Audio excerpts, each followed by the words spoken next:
Good evening. I hereby call the City Council Ordinance Committee for Thursday, February 9th, 2023, 7 p.m. to order. Madam Chair, Councilor Lally. I'd like to make a motion that we take item number 5 out of order. Second.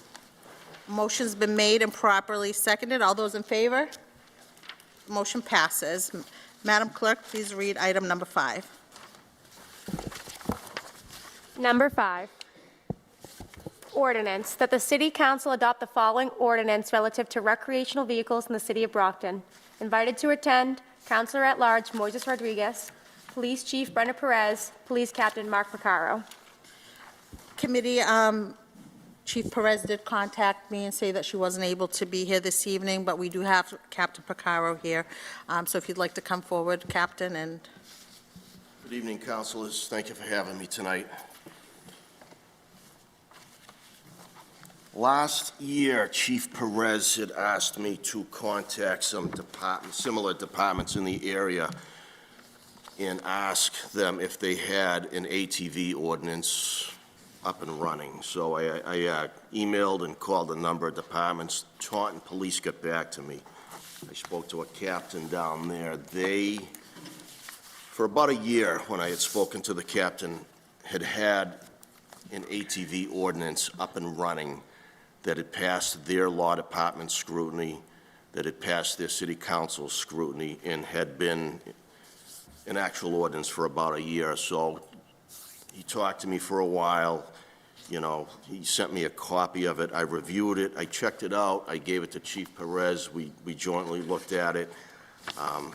It looked like something that, you know, obviously it's something that we were happy with. We liked the Taunton ordinance, so that's why we kind of profited to the city council to see if maybe that's something that could work here in Brockton.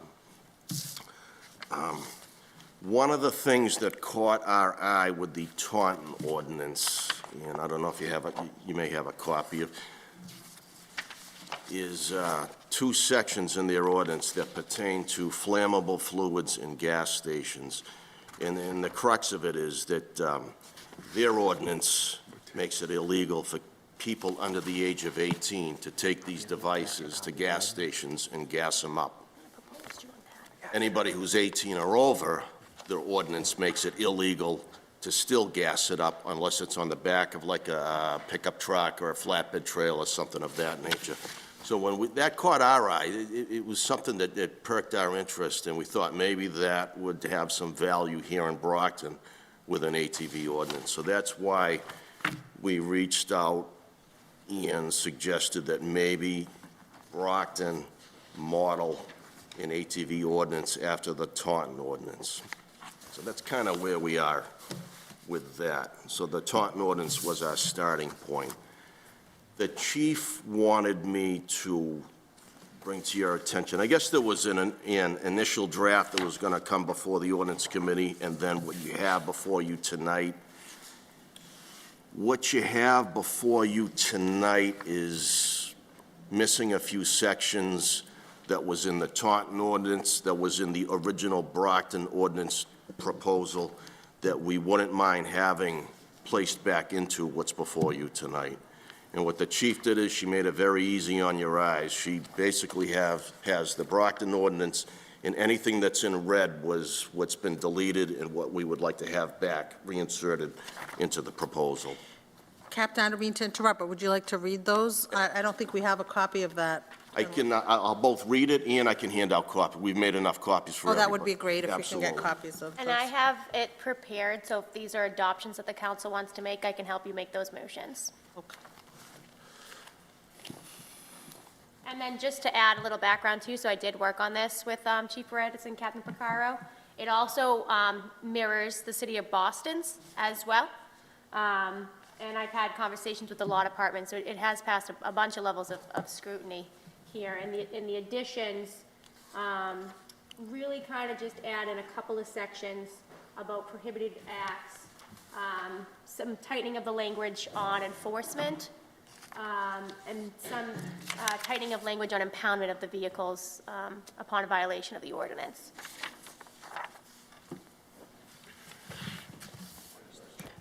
Thank you. Thank you, Captain. So anything in red is the corrections that have been made. Sure. Yeah, why not? Thank you. Thank you. Attorney Resnick, do you want to read the, Yep, I can read the additions. please, thank you. And then if I read them, and you can just say, by motion, we'll be all set. So it adds an additional section called prohibited acts. Unregistered vehicles, no person shall place, store, or keep more than 4 unregistered recreational vehicles that in order to be operated are required to be registered under the laws or regulations of the Commonwealth, including but not limited to MGL Chapter 90B, upon public or private land, including any buildings thereon zoned or used for residential purposes. This subsection shall not apply to vehicles stored in compliance with the city zoning ordinances or to vehicles stored, parked, or displayed on property duly licensed in accordance with MGLA Chapter 140, subsections 57 through 69. It adds additional language under impoundment and clarifies as impoundment as follows. The Brockton Police Department shall have the authority to impound any recreational vehicle found in violation of these sections if said recreational vehicle is required to be registered pursuant to MGLA Chapter 90B, Section 22, and is not so registered incident to the arrest of an operator or owner.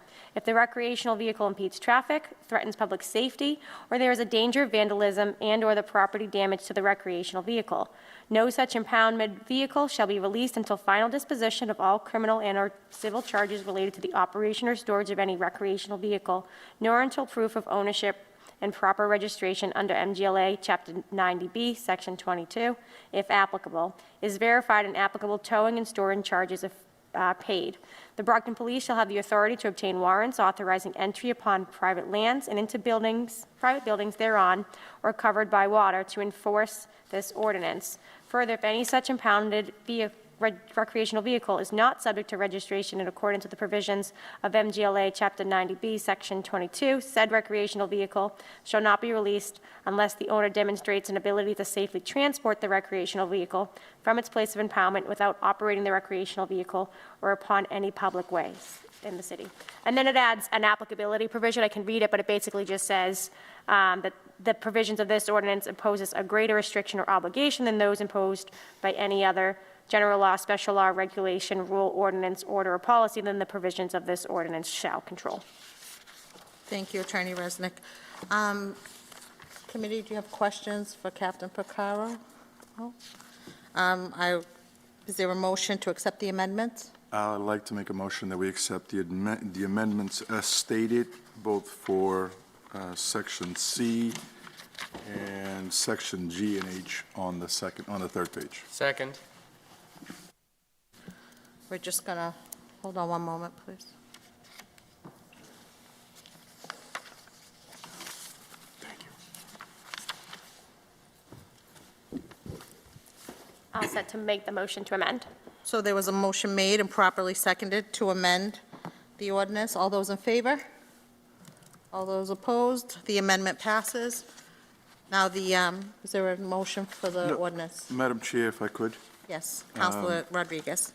I'd like to make an amendment under penalties to basically say that the violation of this ordinance shall be subject to a fine of $250 for the first, and for the second and subsequent offenses, that the fine shall be or should be $500 instead of $300. Second. A motion's been made to amend penalties. Attorney Resnick? I'd have to look into it about if there's a cap on it. I think we just took this from Taunton. Well, Madam Chair? Madam Chair, the reason, Councilor Rodriguez had the floor. so- Right. Okay. so the reason why I was actually proposing to change this is that if the original fine is $250, I think once you get gigged for $250 and you go to violating that law again, it should be not almost it shouldn't be almost what the original fine was. It should be a little more substantial to a point to deter individuals from doing that. And I also further want us to basically once this passes the city council, for us to do a very good job and basically putting this information out there in the community, knowing that this law has been passed and that we will do whatever we can to make sure that this law is enforced so that we don't have to go through the same nightmares that we have gone through in the past here in this city. Okay. Madam Chair? Counselor Lally? Thank you, Madam Chair. I want to sort of echo Councilor Rodriguez in the sense that, you know, an increase from 250 to 300 is, you know, more of just, it's too similar to be anything more than a, you know, it's not, it doesn't really say second offense. It just says, you know, the first offense with a little like convenience charge. And that's my concern. I think, you know, a second offense, say, you know, okay, if you do it once, maybe you didn't know. If you do it twice, you did know, and you're consciously flouting the rules. So I think it's merited. If there is some kind of cap or reason why we can't reach 500, I think that's something that we could look into for, you know, the next meeting or the next time this comes up on its agenda. I don't believe that this has come before the council. Like, we're not, this isn't the final time it's going to be here.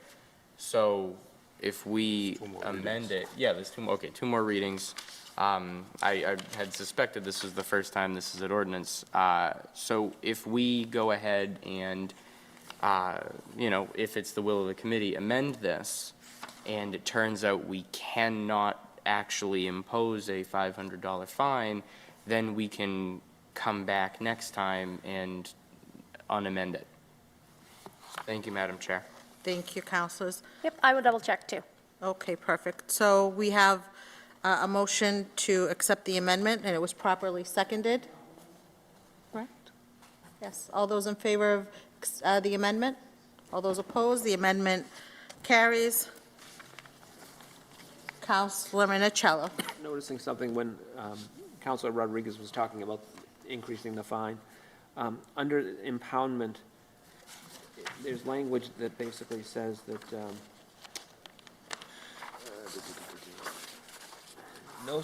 in the middle of it, I think it's the second sentence, no such impounded vehicle shall be released until final disposition of all criminal and/or civil charges. Should we also put in there, like, and penalties and related penalties being paid? Or does civil charges encompass the penalties being paid? I mean, if we impound someone's vehicle, until those penalties are paid, they are not getting that back. So shouldn't we be clear in impoundment that and/or civil charges to include penalty, you know, related penalties? I don't think it would hurt us by adding that. Because I don't want someone saying, well, it doesn't say about me paying my penalties. I want to make sure that if that thing's impounded, they're not getting it back until all penalties are paid. You know, this says civil charges. I'd like it to tighten it up and just have, to include any civil penalties assessed. Okay. Because of, you know what I mean? That's a good catch. So I would say, Yeah, we don't want to just let it go.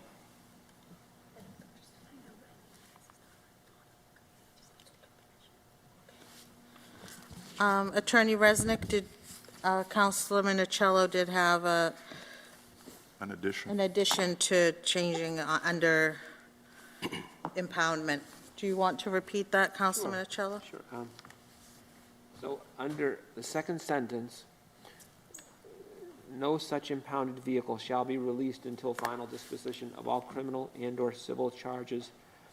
I would propose that after it says civil charges, we insert And all penalties. in all penalties, and all related assessed penalties relating to the operation, you know what I mean? Yep. I don't want someone giving us an attitude saying, well, it doesn't say that I have to pay my penalties. I want my thing back. I want my ATV back. And that was seconded? No, there's a motion Just a to motion on the Second. floor. amend. It was probably seconded. All those in favor? The amendment passes. I would like to recognize that we have Councilor Thompson here in the chambers, and did you want to speak on this matter, Councilor? Okay.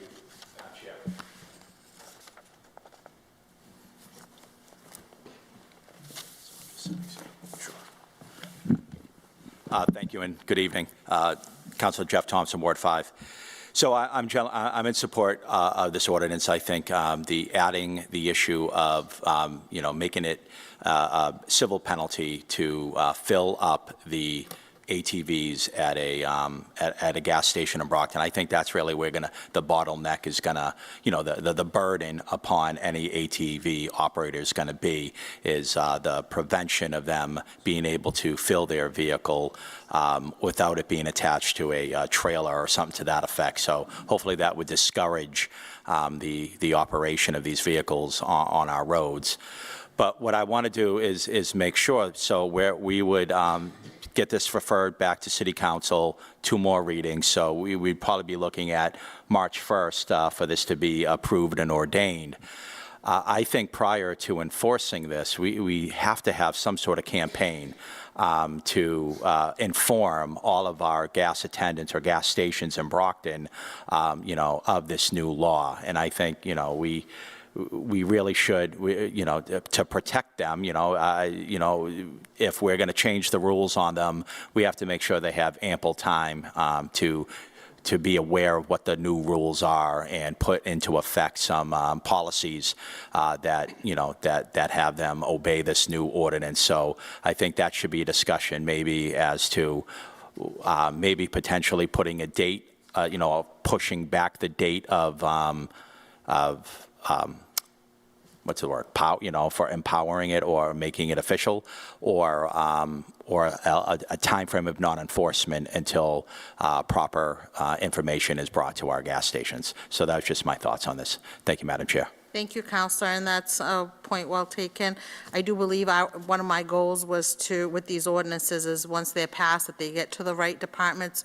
So it is that everybody has copies, or whatever department's enforcing them, or whoever it involves, that whether it's businesses or the residents, that we educate them on our ordinances. So I think that's very important. Right. Now, is that something, maybe Troy or John, do we have a list of all gas stations in Brockton, and mailing list, and, maybe official mailing from the city, I think? Perfect. Great. Thank you. I appreciate it. Thank you very much, Counselor. Thank you. Captain, I know you have to be somewhere in a half an hour, so please feel free to, if you need to leave, we don't want to hold you up while we finish up the ordinance. All right, thank you. Thank you for being Do you here. need me for anything else, or? I don't, Counselors, do you have any questions for the captain before he? I had one question more on the law of it. I don't know if it necessarily requires the captain. Okay. But if I get the floor, I'd be happy to ask it before he walks out of the door. Sure, Counselor Lally? Under hazardous operation, number 10, flammable fluids, no person under the age 18 shall cause gasoline or other flammable or volatile fluid to be loaded into any recreational vehicle. Why 18? I believe you're allowed to operate a recreational vehicle a little younger than that. Shouldn't it match the age of, eligibility?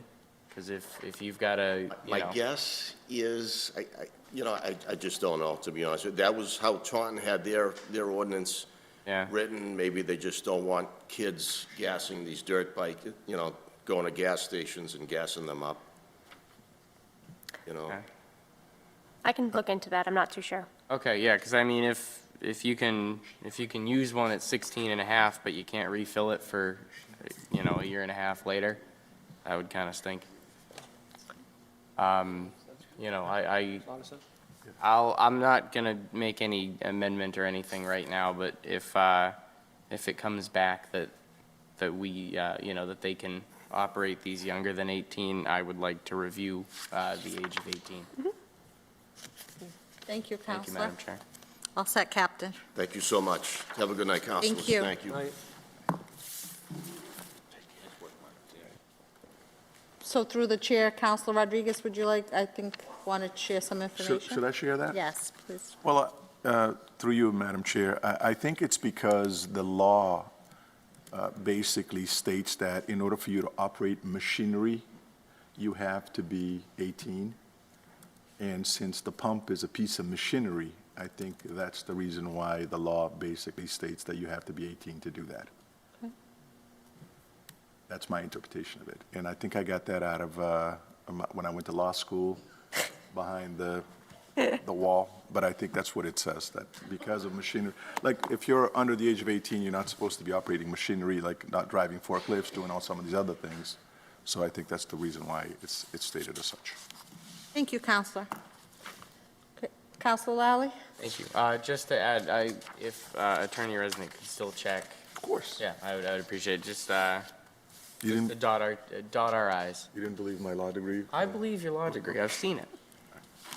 But I just want to make sure, because otherwise I've refilled my car a couple times in between 16 and a half and 18, and if I have to do my time, I will. You're lucky that the police Counselors, chief, how about a motion? Motion to approve? as amended. Yeah, as amended. Second. A motion's been made to send this favorably back to the full city council as amended. All those in favor? All those opposed? The ordinance goes back to the city council favorably as amended. Thank you, councilors.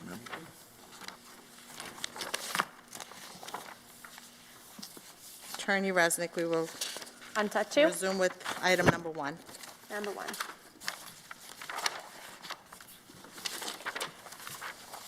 Item number 1, ordinance. An ordinance amending Article 3, Section 2-146, compensation, school committee members elected by ward, is hereby amended by striking the words $5,000 and inserting in its place $15,000. The language, "The amendment shall be effective January 1, 2018, shall be amended to reflect a new effective date of January 1, 2024. Invited to attend, Counselor at Large, Moises Rodriguez, Troy Clarkson, Chief Financial Officer. Thank you very much, Attorney Resnick. We do have our CFO here. We also have the school CFO here, Mr. Aldo Petronio, who actually did some research. We requested our city clerk and myself asked him to get us some information about what other school committee members how they're compensated in other cities similar to ours. So if you'd like to share that information with us, that would be great. We also have school committee member Judy Sullivan here in the chambers this evening. Good evening. Good evening, In gentlemen. my research, I found that the school committee salaries vary I tried to look for communities like ours, and they varied anywhere from about $7,500 a year to, I think, almost $18,000. Worcester's, I think, was the highest, and I think Worcester, if I remember correctly, said it was 50% of the city council's salary, and the city council's salary is adjusted each year by the CPI, so automatically goes up. Other communities, Lynn, I think, was $1,000 a month. Theirs was $12,000, and I think Taunton might have been $7,500. I can pull up my email to. I'm looking at it, Oh. so I know in your email, you state Taunton is $1,000 a month, so that's $12,000 per year. Fall River is at $7,200 for the year, and Worcester is $16,000 for the year. And it's adjusted every 2 years by the CPI. Would you like to add anything else to that, Mr. CFO? No, Madam Chairman, I'm here if you have any specific questions, budgetary questions on this. Obviously, this portion of these increases would be funded by the school department, For the school's budget. we fund a good portion of that budget, so I'm here to help in any way. And just to give a little history to our committee, right now, what is the compensation for the school committee members? Right now, the compensation is $5,000. It was raised from $3,000 to $5,000 back when the retirement board announced that in order to be considered for PERAC, Public Employees Retirement System, you had to have at least $5,000 of earnings. So the council back then raised it to the $5,000. That was, I think, 2 or 3 years ago.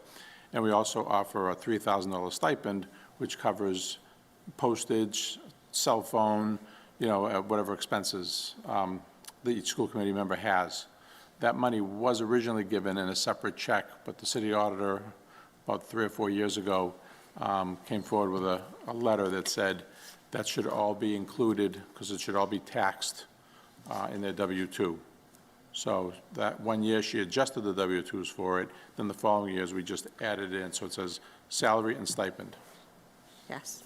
Perfect. Councilors, any questions? Motion to approve? Second. A motion's been made to approve. All those in favor? As amended, motion to approve as amended, right? Because we No. changed the date, we didn't? No, We didn't amend anything. the did you? amendment, the It's reflected in change it. is, Okay. the change is the amendment. Okay, right, all right, motion to approve? Motion's been made and properly seconded to approve the ordinance. All those in favor? All those opposed? The ordinance carries. Thank you. Thank you.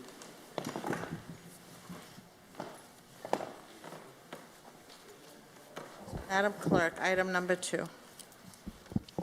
Number 2, ordinance, that the city council adopt the following amendment to Chapter 3, Animal and Fowl of the revised ordinance of the city of Brockton, replacing the entirety of Chapter 3. Invited to attend, Counselor at Large, Winthrop Farrell Jr., Counselor at Large, Moises Rodriguez. I think this intended to include Counselor Thompson. I think he was a co-sponsor as well. Okay. So Counselor Farwell did contact me, say he wasn't able to be here this evening, as he is part of the committee. He wasn't able to be here, but Counselor Rodriguez, did you want to speak on this? Yeah, I do, Madam Chair. How about we have the ordinance read, Attorney Resnick? Long one. I can read it. It is, You want to do a quick summary of it, or so people sure, at so home from know what I we're discussing? understand, this is old law on animal and fowl, and the state law has become up to date and has made some slight revisions along the way. And so what this does is just a mirror of kind of like the state's changes. But it relates to, what we have in there includes things like licensing of your dogs, keeping the tag on your dogs, what happens when a dog is considered a nuisance animal. There are some fines in there if you don't have a license, you don't have a permit, some instructions on confining and controlling of your dog, things of that nature. So we're There is revising, language about dangerous and nuisance dogs and what the authority of the animal control officer has and the police department for dangerous or vicious animals. Animal waste, things about cleaning up after your dog, and then enforcement. so we're revising the existing ordinance, all of Section 3? Yep, so a lot of it might be duplicative of what is already there, but there are just some minor changes throughout. Okay. And you mentioned Counselor Thompson wanted to speak on the, but I believe he left, correct? Counselor Thompson? Well, Madam Chair, can I? Counselor Rodriguez? Madam Chair, I was actually contacted by our law department, that basically put together the ordinance for us, for us to sponsor. So they basically have done all the background work to get this up to where it needs to be. So that's why we felt comfortable enough to introduce this. Animals and fowl. Counselor Rodriguez? Animal and Please fowl. continue. So we felt comfortable enough because the law department basically is the one that put the revised, this new ordinance in front of us, and we felt comfortable enough to kind of move it forward. So I hope that my colleagues, both here and in the council itself, will support this, so we can kind of update the laws as it sustains to this particular item. Okay. And Attorney Resnick, you said they're minor changes? Like, we Yeah, don't they have the really older- are. Okay, But there were so many, so it didn't make sense to do a whole batch of amendments. okay. Any other questions from the committee? No? Counselor Thompson, did you want to speak on this? Yes, thank you, Madam Chair. So Councilor Farwell and I, over the last couple of years, have been working with Mr. DeCellis on a revision to the animal and fowl ordinance. From my understanding, the state has made some changes to their statute, which now conflicts with our current ordinances. So in an effort to bring our ordinances in line with the state statute, we request that this ordinance be accepted and approved by the Ordinance Committee so that there are no more conflicts between both laws. Thank you, Madam Chair. Thank you. I'll entertain a motion. Motion to approve? Second. A motion's been made and properly seconded to approve. All those in favor? All those opposed? The motion carries favorably back to the full city council. Madam Clerk, when you're ready, number 3. Item 3, ordinance that the City Council adopt the following amendment to Chapter 2 of the revised ordinances, Article 4, Section 2-260, Senior Citizen Property Tax Work-Off Program as follows. Subsection 2-60H1 shall be deleted in its entirety to eliminate income limitations for applicants. Invited to attend, Jeffrey Thompson, Ward 5 Councilor, Kelly Young, Director of Veteran Services, John O'Donnell, Assessor. Good evening, Counselor. Good evening, Madam Chair and members of the committee. This ordinance and the following ordinance are part of our ongoing efforts to provide some relief on our tax base, on our tax issue to our veterans and seniors. So currently, the city does offer a work-off program for our senior citizens. What it does is it allows them to work up to 100 hours to have a reduction of their tax bill of $1,500.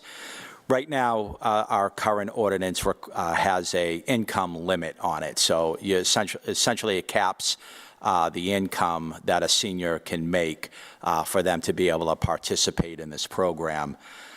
We thought it would be beneficial to our seniors and to the city because they would actually do work for the city, that it would be beneficial to remove those caps, that income cap, and to allow any desirous senior or veteran to participate in the work-off program. Currently, our program is capped, or the only cap is at the number of participants. So it's capped off at 30 participants. So if we had full participation, we'd be looking at 30 participants at $1,500 of a tax reduction for a total of $45,000. So a total of 90 when we look at both, if it's fully maxed out at our senior and veteran options. This money would come from our overlay fund. I believe CFO Clarkson or our assessor could talk about the health of that fund, but we've talked about this fund in the past during budget season, and it's a healthy fund, and $90,000 is a drop in the bucket for what's currently in that fund. So the city can definitely afford max participation in this program. Lastly, I've been working with the administration and also with the Veteran Services Office to really have a discussion about So right now, we're discussing just the senior citizen. Oh, I apologize. Discussions with the mayor's office about, what jobs can they do? Now, I know, there's some conflicts between, union jobs and, the requirement for them not to take the job of somebody, that's currently working for the city. But I think there's some flexibility there. We don't want this just to be a no-show or show-up job where you're really not offering the skill set that you may have. We have very talented seniors in the city that have a skill set that would be very helpful to the city, and we want to be able to maximize that skill set and the benefit to the city. So we'll continue having that discussion about what jobs would be eligible for the seniors, but I don't think that's going to, impede the progress of this ordinance. So I look forward to working with the mayor's office and the Veteran Services Office to really try to get the let's call it the marketing or the information out to our seniors and veteran population so that they have an opportunity to benefit from this program. And I think it's a win-win both for the city and for the participants. So I would ask that you vote in favor of this ordinance. Thank you. Thank you, Counselor. Did you want Mr. Assessor or Mr. CFO, do you have anything to add to that? Or? Madam Chair, I'll just echo what the counselor said. To refresh your memories, the overlay fund is the money in which we place funds every year as part of the budget, and that money is used to pay abatements when they are granted. Over the last couple of years, we have had record low numbers of abatements, and so the counselor is certainly accurate when he says that the fund can easily absorb the potential impact of this proposed change. Thank you. Councilors, do you have questions? Motion to recommend favorably. Second?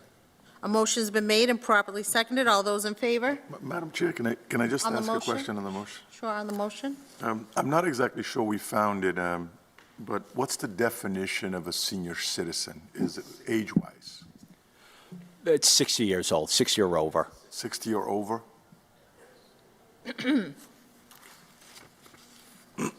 Just missed it. Thank you, ma'am. Just, So motion was made and properly seconded. All those in favor? All those opposed? The motion carries favorably back to the full city council. Madam Clerk, number 4, when you're ready, please. Ordinance, that the City Council adopt the following amendment to Chapter 2 of the revised ordinances, Article 4, Section 2-26, Veterans Property Tax Work-Off Program shall be deleted in its entirety to eliminate, the subsection I-1 shall be deleted in its entirety to eliminate income limitation for applicants. Invited to attend, Jeffrey Thompson, Ward 5 Councilor, Kelly Young, Director of Veteran Services, John O'Donnell, Assessor. Thank you. Council, I know you covered some of this in the previous ordinance, but did you want to speak? Sure, just quickly, I'd reincorporate my statements from the last ordinance to this one as well. It basically mirrors what we're trying to do for the seniors. We're trying to do the same thing for our veterans. And again, I'm confident this is a win-win program, both for the city and all participants. So again, I ask that you vote to favorably recommend this ordinance. Thank you. Thank you. We also have Madam Director of Veteran Services, Mrs. Young, here in the gallery. Did you want to add anything, or? Okay, thank you. Councilors? Motion to recommend favorably. Second? A motion's been made and properly seconded to send this favorably back to the full city council. All those in favor? All those opposed? The motion carries favorably. And just quickly, I just really would like to thank Assessor O'Donnell and the Veteran Services Director, Ms. Young, for their assistance on this. Their efforts have been much appreciated, so thank you. Thank you.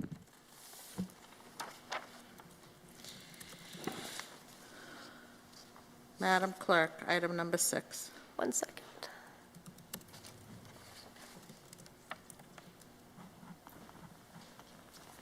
Number 6, an ordinance amending Article 3, Division 2, Section 2-127, pay plan, inserting Conservation Commission Chair, Conservation Commission Member to the categories of pay plan positions, and establishing a per-meeting flat rate.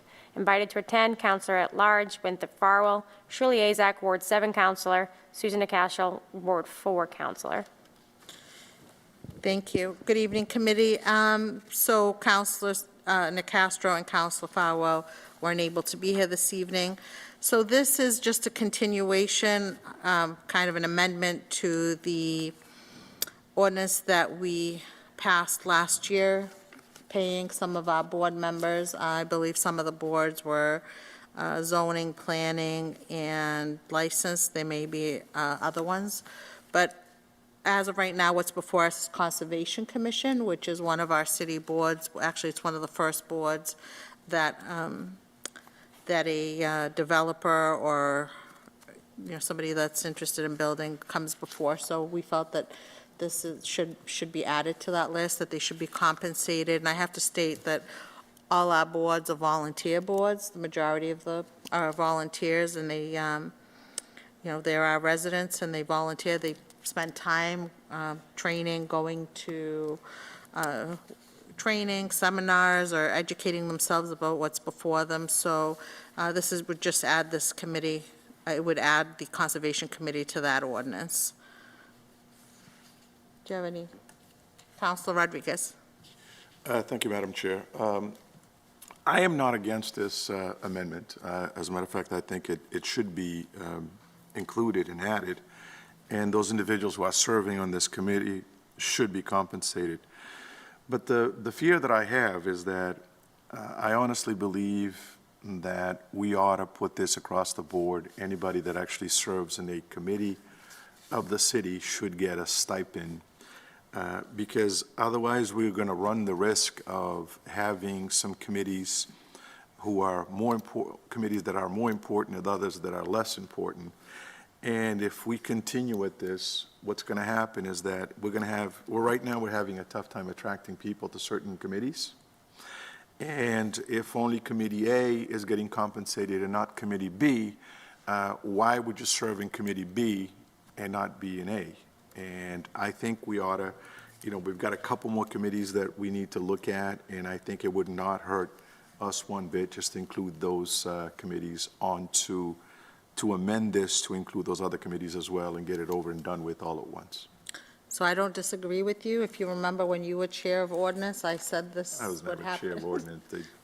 I was the mouthpiece of ordinance. Okay, mouthpiece of ordinance, but I mentioned that we should have done it across the board, but we didn't for whatever reason. So here we are today. Councilor Lally? Thank you, Madam Chair. I was going to ask, I agree that we shouldn't be doing this piecemeal. There's definitely a chance that we reach a point where we've got committees that are just much more difficult to fill because, somebody out there would rather hold out for a different committee. I don't think anyone's, going to die on a $300 hill, but, it's an incentive.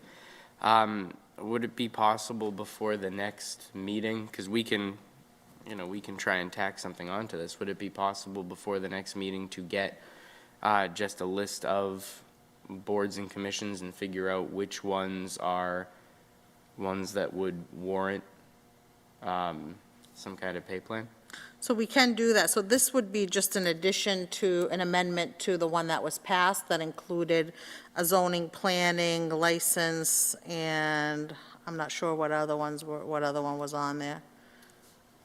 I think it was just zoning and planning, because And license was on. license already got a had- stipend. They already Yeah. had a stipend. But I think we amended it because the $300 a increased it. meeting was, yes. Either way, it's an ordinance amending the article pay plan, inserting Conservation Commission chair, Conservation Commission member. If we amend this ordinance and just add more things being inserted, I think we can get away with that. Traffic and. Traffic was included. On the other one? Yes, it was. Yep. So that, see, that now makes it even worse. So because- traffic was included on the other one. So So- licensing and traffic, I believe, were the other ones. Is that parking to it? I mean, it's up to the will of the committee. I just feel like there are certain, well, those have come up in the meantime, Okay, but yeah. there are certain commissions and boards that actually have to do a training, technical, they have to have a technical background. So I see Mr. May is standing. Would you like to speak on this item? Please come forward. If I may. Yes, please come forward. The Conservation Commission operates under my department, and we are currently down a conservation agent. We're trying to rehire now that Megan Shave has left the city for the Commonwealth. But the Conservation Commission is a regulatory body. It's required by state law. They are required to meet every 20 days, give or take, because they need to act on applications within a certain period of time. It is a very technical and scientific job that they need to do, and their not being compensated has caused quite a bit of resentment by the committee, or by the commission, or commissioners. Also wanted to point out that the chair of all the other committees gets an extra $100. Correct. And this, as written, does not. Yeah, it does. I think it does. Should be the Oh, same. it got changed? It does. Okay, thank you. Madam Chair? Thank you. Counselor Lally? With the understanding that we'll have another review of this, I'd like to make a motion to recommend this favorably to the full city council. And when it gets back in front of us, then we can see what other boards or commissions may warrant, a pay plan. I agree, Counselor. So can we request a I'll look at list it. through Attorney Resnick? Okay, perfect. So a motion's been made and properly seconded? No Oh, second. it hasn't been seconded.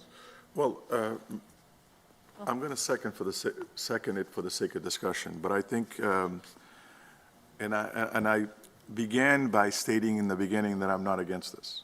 I want to make sure that that happens and the compensation both to the members and the chair happens. But what I'm saying is that, for instance, we've got the parking authority. The parking authority are made up of volunteers from this community as well. I got a phone call actually today from a member of them saying, we meet up on a regular basis to discuss parking issues throughout the city. We're looking into the development of some parking garages in this community to work alongside what we're talking about as far as business development. So why would we not just kind of make an amendment to this particular order to say, to include the parking authority members and also the parking authority chair, and let it be, and then as we move forward, but at least our recommendation will be in here from the committee itself, and then we can, tweak it as we move forward with this stuff, because to me, that committee itself does a lot of work, for the good of this community as well, and we've got other committees that are, they could be committees that need to be committees, but as far as the number of work and the work that we need these committees to do for the greater good of this community, I think it warrants them being included on this as well. Okay. Through the chair. Counselor Lally? I would be happy to withdraw my motion if the counselor intends to file an You're amendment. withdrawing your motion? Okay. Counselor Minichella? I guess what I'm curious about is, can we do that this evening where the parking authority was not anywhere listed on the agenda as being included in this discussion? You can make, when you're working on an ordinance, you can make changes to that section. This one's a little bit different because when we've been doing that, we haven't. I think we got to, I don't see anything wrong with, we've added a bunch of sections to ordinances that we discussed just today. Yep. I don't see anything wrong with adding, parking authority and both members and the chair of it, just to go along with this particular. Yeah, I just want to look at it because, if it's a lot, it's probably better to submit it, but just so you can figure it out. So we have a meeting Monday night, so this doesn't make the agenda anyways. So the timing of it might end up being at the same next ordinance meeting anyways. Point of inquiry? Counselor If we amend it tonight and then move forward, can it on future agendas reflect the amendment? Would that cover what we need covered? Yes, yep. Okay.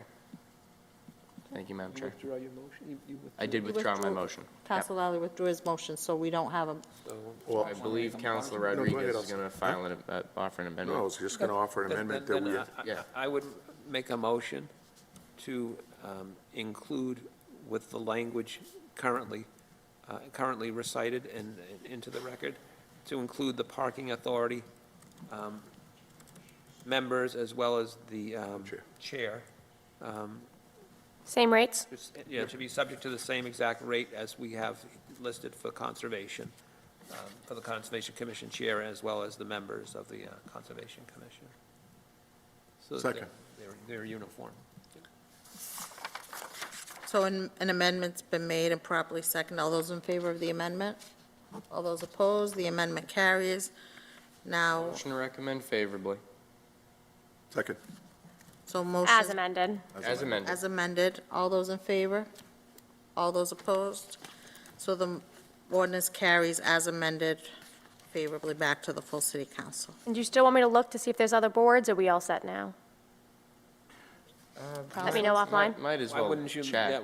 Yeah, Double check. Well, yeah, we why have a wouldn't lot we? of boards and Yeah. commissions, so yeah, we might as well. As to use Director May's language, regulatory bodies, bodies that are either state-ordered or have a measurable level of authority.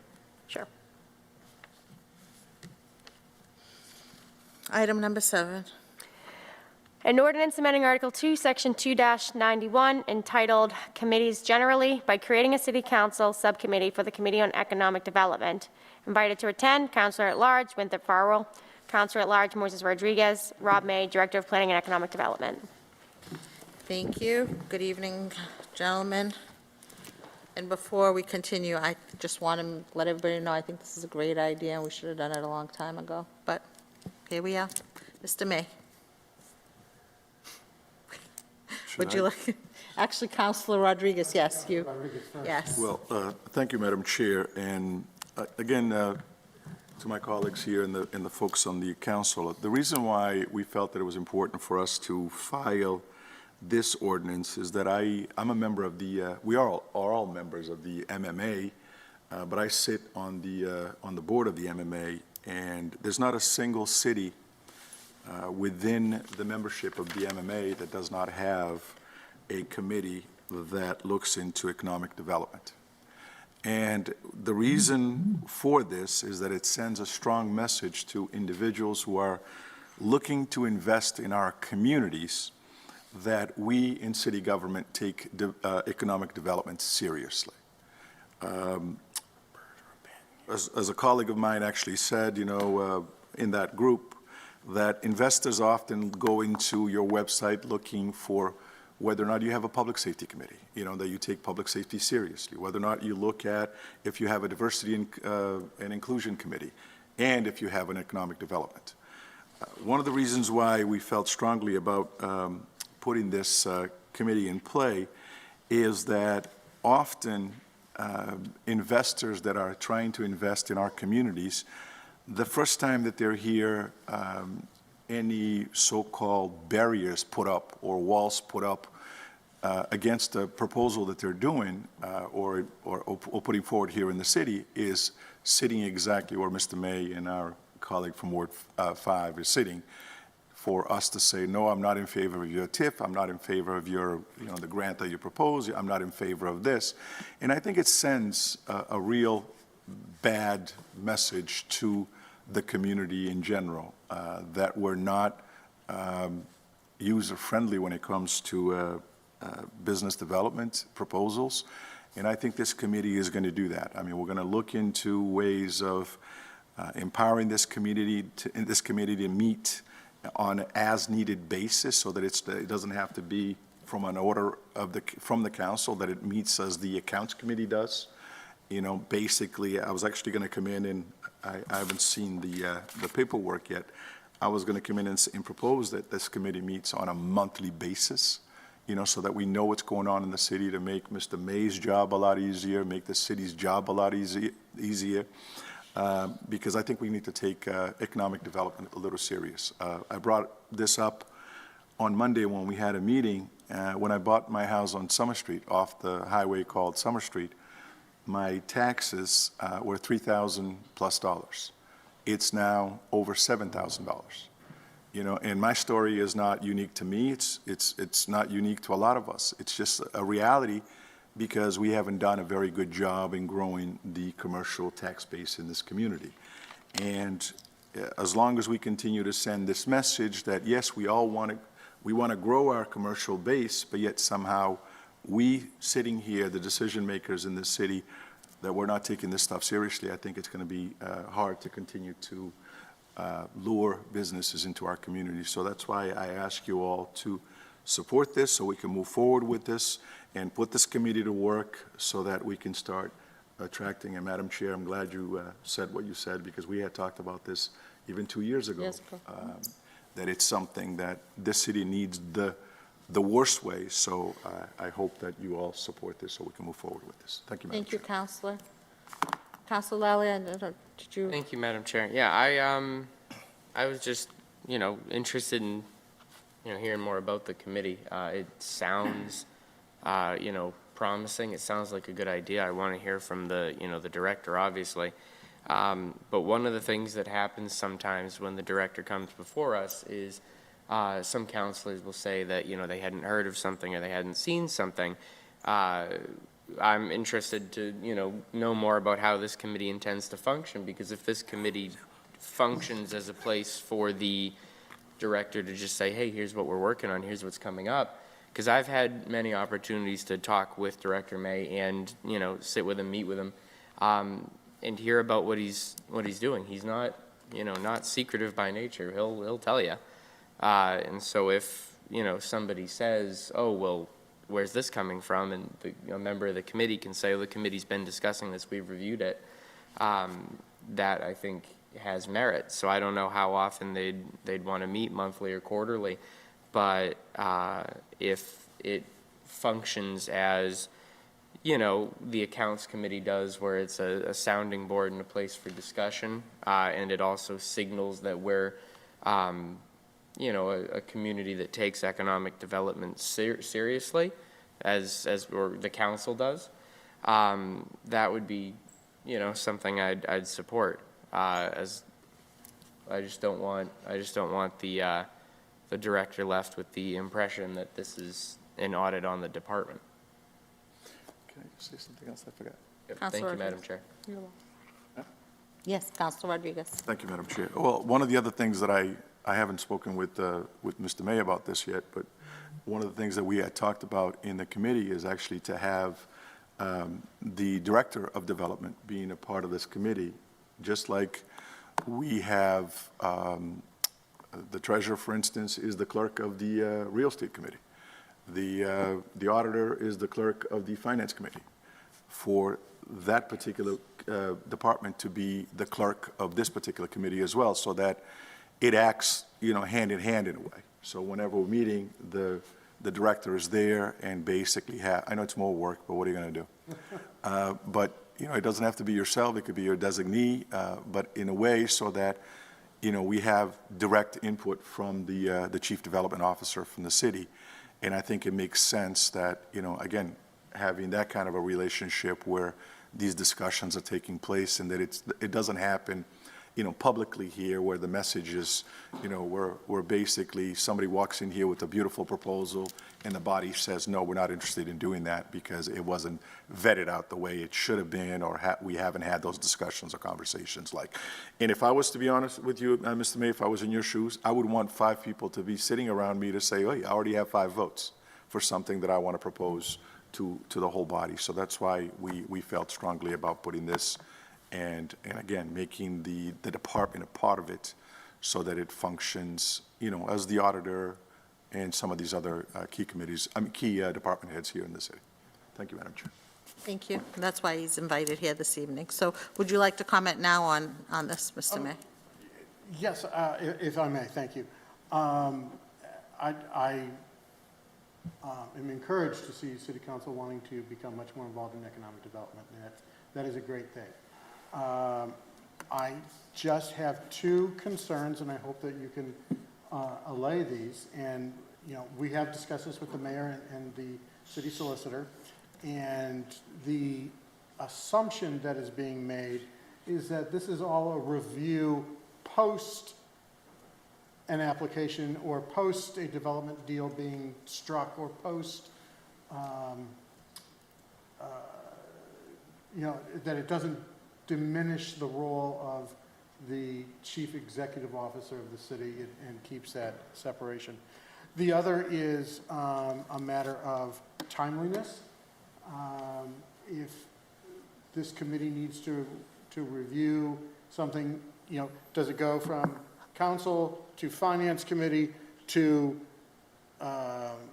economic development committee, and is there going to be a long process? And if that's not the case, that's good. So just to clarify, they don't go from committee to committee. So it goes from city council to a committee. It can't go from finance to. Madam Chair? Well, it goes back to the city City council, and then it council. gets referred back to another committee. Sure.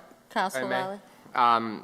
My understanding of this, and the only way I'd vote for it, is that it operates the same way accounts does. So there's no, I don't want to say no stakes, but it's a review without extra steps. So this won't go to council, to economic development, to council, to finance, to council.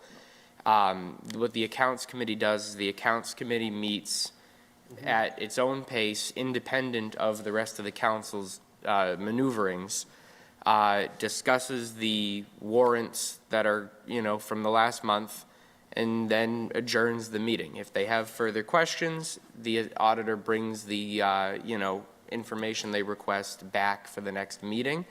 But nothing is held up, no payments are delayed. We don't actually interrupt the city's fiscal business.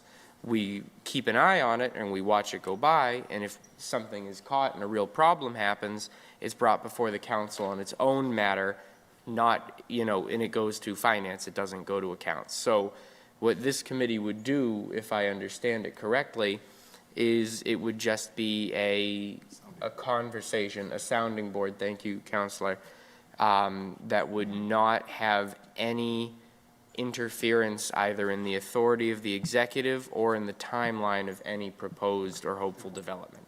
Okay. And just one last thing, Madam Chair.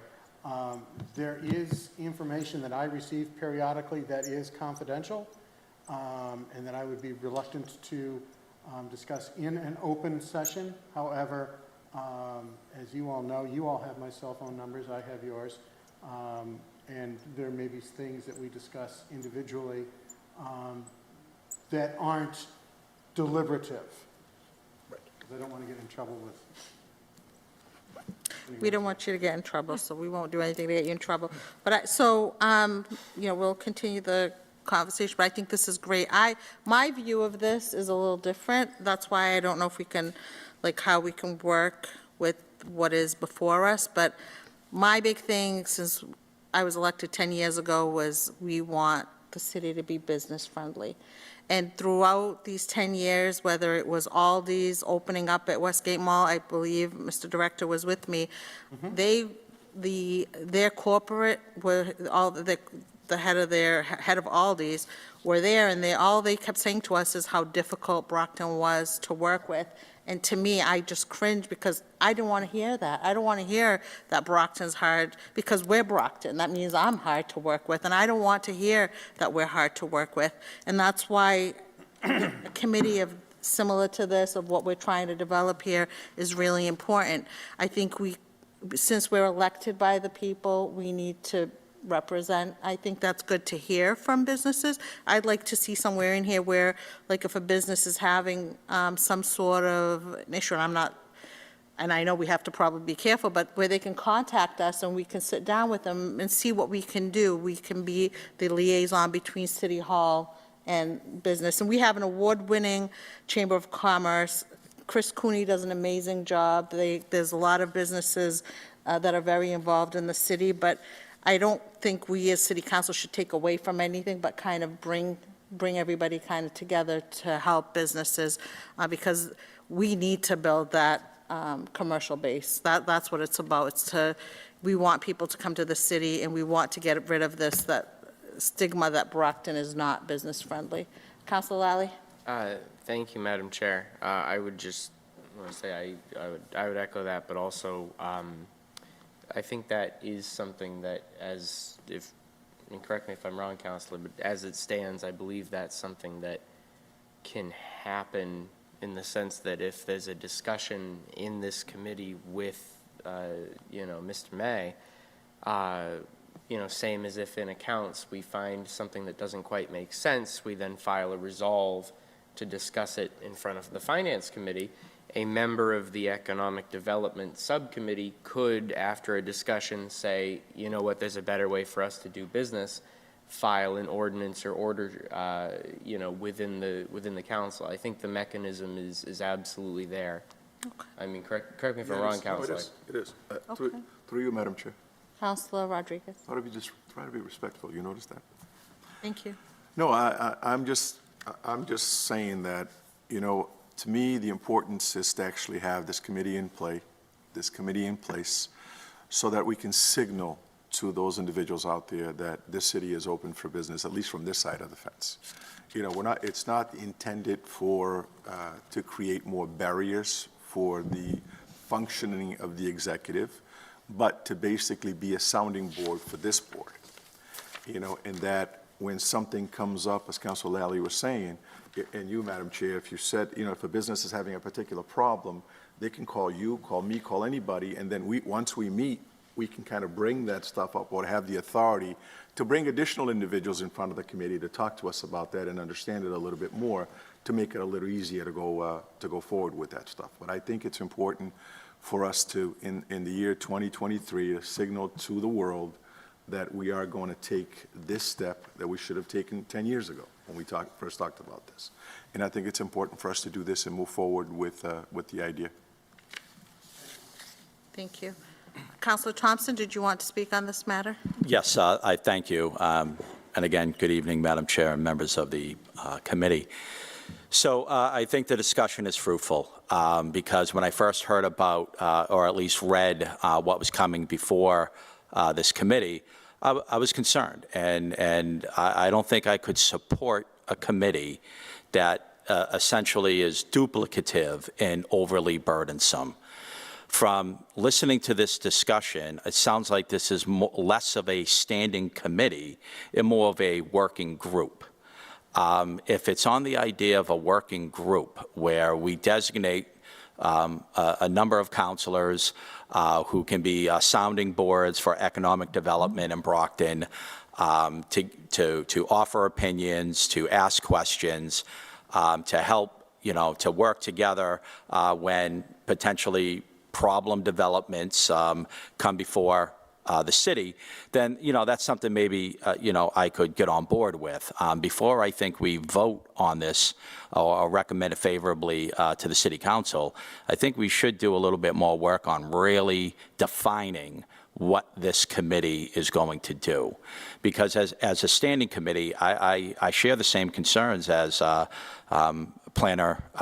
Director May and Councilor Lally, where there are jurisdictional issues, like for an example, what issue that has come before the Finance Committee, say within the last 12 months, do you think would be a proper issue to come before this committee? Reading the ordinance, it talked about reviewing grant applications and plans and stuff to that effect. I would be wary to do some of that. Number one, because we already have a committee, our finance committee, that reviews grants and the acceptance of those grants.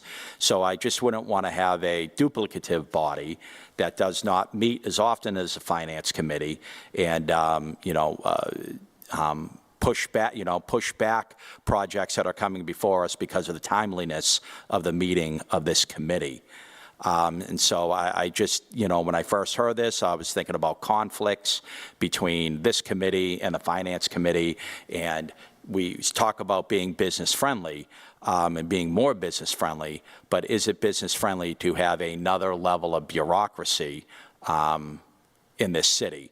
And so those are my concerns. If this is a committee, a working group that is done, kind of more collaborative with the planning office, with the mayor's office, I can get on board with that. If this is a standing committee that makes favorable or non-favorable recommendations of specific projects to the larger city council, then I would consider it duplicative. So I think what we really need to do before we vote on this issue is define exactly what we're trying to accomplish here. And then again, let's say, I'm heavily involved with the economic development in our city. Ward 5 encompasses half of our downtown. And so if I'm not, any Ward 5 councilor should always be a member of any economic development working group, right? So if I wasn't a part of this group, then am I missing out on matters that I should be involved with? And that's the case with any ward councilor. What happens if you're not appointed to this group? Are your concerns and your ability to really be informed and part of any economic development in your ward, are you now is this committee now a go-around of the ward councilors? So I want to protect my ward, and I want to be involved in every economic development decision in my ward. And and right now, as just a normal member of the city councilor, I'm constantly in contact with Director May. I probably talk to him once, twice a week on issues of economic development. It's already within our purview to ask questions, to seek reports, to ask for ask for a sit down and meet with developers. So I just want to make sure that we fully understand what is the purpose of this committee prior to developing a committee that, I don't know, that is just maybe non-productive. And, honestly, I think sometimes this council can get bogged down in some of that. And we developed, or we put into place, a diversity, equity, and inclusion committee 2.5 years ago. It's never met. So, is this a feel-good measure, or is it a do-good measure? And I'm interested in doing good and not just having ordinances that make us feel good. And so, I think there's a little bit more work to be done on the ordinance itself to really spell out what are the responsibilities of this committee. And then there are public meeting laws. Should we be brainstorming development, in the open? I don't know. I think sometimes that disincentivizes dumb ideas or bad ideas or any idea that you're afraid to really talk about because, a brainstorming session of economic development, in my opinion, should be done, in a safe space to put out ideas and not limit ideas because of the nervousness of those being public from your brain to your mouth to everybody's ears. So those are my concerns. I think we could address those concerns and kind of tighten up the language on this committee. But my recommendation would be to postpone this matter so we can have another drafting of it to make it more of a working group and not necessarily a standing committee. Thank you. Madam Chair? Thank you, Counselor. Counselor Lally. To the counselor, I would definitely say that we do not want to create a necessary stop which could turn into a roadblock for development issues that would come before the council. I don't believe that this committee operates in that way. So what I'm sort of looking at this as is like the accounts committee or like the public safety committee, where, the accounts committee, really nothing's ever referred to the accounts committee. It meets on its own and discusses its own items independently of, the actual activities of what it's reviewing. So, the Committee on Economic Development would exist, to have discussions with the director to keep an eye on what's going on in the sense that like, oh, hey, this is what's happening, just as a heads up. So when it arrives at the council, the councilors are already aware that, something's going to be coming. So we don't have the ability to hem and haw and postpone it a couple of months and go back and forth and wonder about it. We can just say, look, we've, the Economic Development Committee's already, heard about it. We've reported our meeting minutes back to the council. The council's, aware of it. That's what we're doing. In the Public Safety Committee, whenever we have something to deal with public safety come before us, it does not have another stop at public safety. And that kind of thing. And being on the Economic Development Committee, I would think is very desirable for ward councilors, for councilors at large. But I don't believe that it would have the stakes to it that would necessitate, everybody being involved in, right there. But Councilor, do you believe that the current drafting language of this ordinance reflects your description of what you believe it to be? Yeah, I do. I see it similar to how it's been, or how the Public Safety Subcommittee was laid out, if that makes sense. If I could ask the Legislative Council, would this committee be subject to open meeting laws and It would be. Has I to. can tell you that. It's a committee of the council. Right. But it's same as the Accounts Committee. The Accounts Committee has to have, a quorum. It has to post its meetings publicly. You can come and sit and watch the Accounts Committee deliberate. And any time there's a quorum of counselors, we're subject to And we're open not, meeting laws, where we have to follow, Robert's rules. I mean, that's just how this would be a subcommittee of the city council, so we would be subject just with to favorable recommendations to the full city council on the matters before it? I mean, if it, so when something is referred to the Public Safety Committee, approval of a secondhand goods license, they hear it, they vote on it, it comes back, the full council votes on it.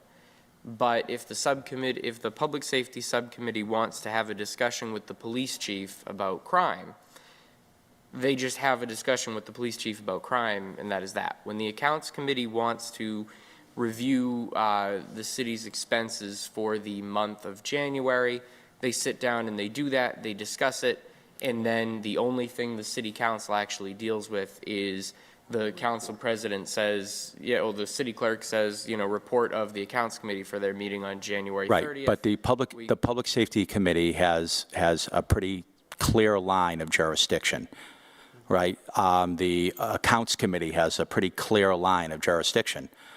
I don't see a clear line here. I'll yield to one of the sponsors of the ordinance, so if he I'll wants. open it to Councilor Rodriguez, but when we opened this just mirrors, I mean, all the cities and towns that are doing this can't be wrong. I mean, I got the same idea when Councilor Rodriguez got it. Where was it? Lawrence has it, a lot of the Worcester, Springfield. I mean, we're trying to do something good, not negative. That's how I looked at it when I said I'd be in support of this, because Right. we want. I'm not questioning we want to motive. move forward. We want to make sure it's Madam written Chair, correctly, can I- but Councilor Rodriguez. To go back to what Council Thompson said a few minutes ago, in reference to the Diversity Committee. The Diversity Committee is not a standalone committee. It only functions if there's a referral from the City Council to that committee. So if there's no referral from the City Council to the committee has no business meeting, because that's not the purpose of that committee. The Accounts Committee doesn't need a referral from the City Council to meet. They can meet whenever they choose to meet to review the accounts of the city. And that's what this committee would do as well.